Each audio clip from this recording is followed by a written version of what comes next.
حدیث پاک میں آتا ہے کہ جب عورت گھر سے باہر نکلتی ہے تو شیطان مردوں کو اس کی طرف جو ہے وہ راغب کرتا ہے اور اس میں ملوث کرنے کی کوشش کرتا ہے، مگر اللہ اکبر، کل عورتوں کا انداز یہ تھا، گھر سے نکلتی تھی تو برقع پورا پہن کر نکلتی تھی، چادریں لپیٹ کر نکلتی تھی، مجال ہے کوئی ان کا ناخن بھی دیکھ لے۔ مگر آج کیا ہو گیا؟ لعنت ہو سیریلوں پر، لعنت ہو گندی پکچروں پر۔ اس نے کہاں لا کر کے کھڑا کیا؟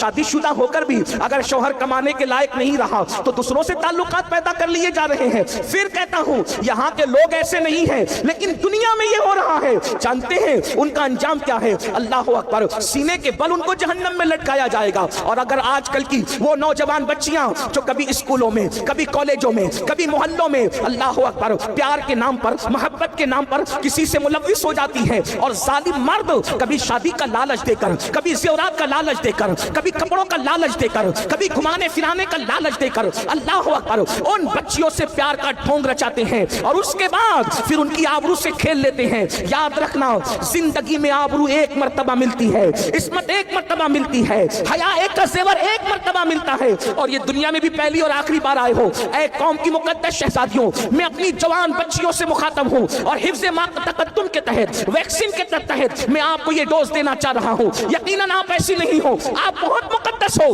لیکن زندگی کے کسی موڑ پر اگر کوئی محبت کا جھانسا دے کر، اگر کوئی نکاح کا جھانسا دے کر، اگر کوئی موبائل زیورات اور لباس کا جھانسا دے کر تمہاری آبرو کا سودا کرنا چاہے تو غربت میں فاقہ کشی میں مر جانا پسند کرنا، مگر آبرو کا سودا مت کرنا۔ اور یاد رکھنا، اگر کوئی ظالم شادی اور نکاح کا جو ہے وہ جھانسا دے کر تمہاری آبرو سے کھیلنے کی کوشش کرے تو یاد رکھو، تم اللہ رب العزت کا کلمہ پڑھتی ہو، تم قاسم نعمت کا کلمہ پڑھتی ہو۔ وہ رسول جو پتھروں کی قسمت بدل سکتے ہیں، وہ رسول ہماری قسمت نہیں بدل سکتے۔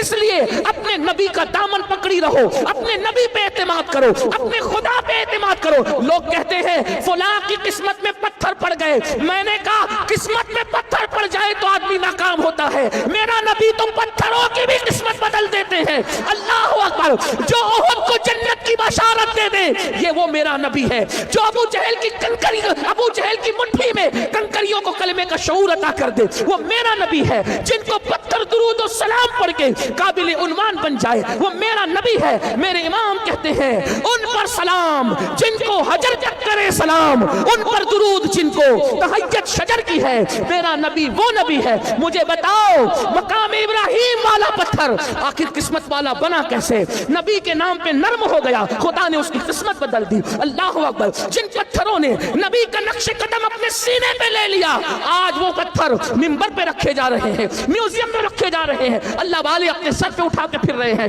مرنے والے وصیت کر کے مرتے ہیں کہ میری قبر کے سینے پہ رکھنا۔ یہ کون ہے؟ میرا نبی ہے، جس نے پتھروں کی قسمت سنوار دیا، وہ ہماری نہ سنواریں گے۔ ان سے وفا کر کے تو دیکھو، اس لیے رشتے آنے میں تاخیر ہو، گھبرانا نہیں۔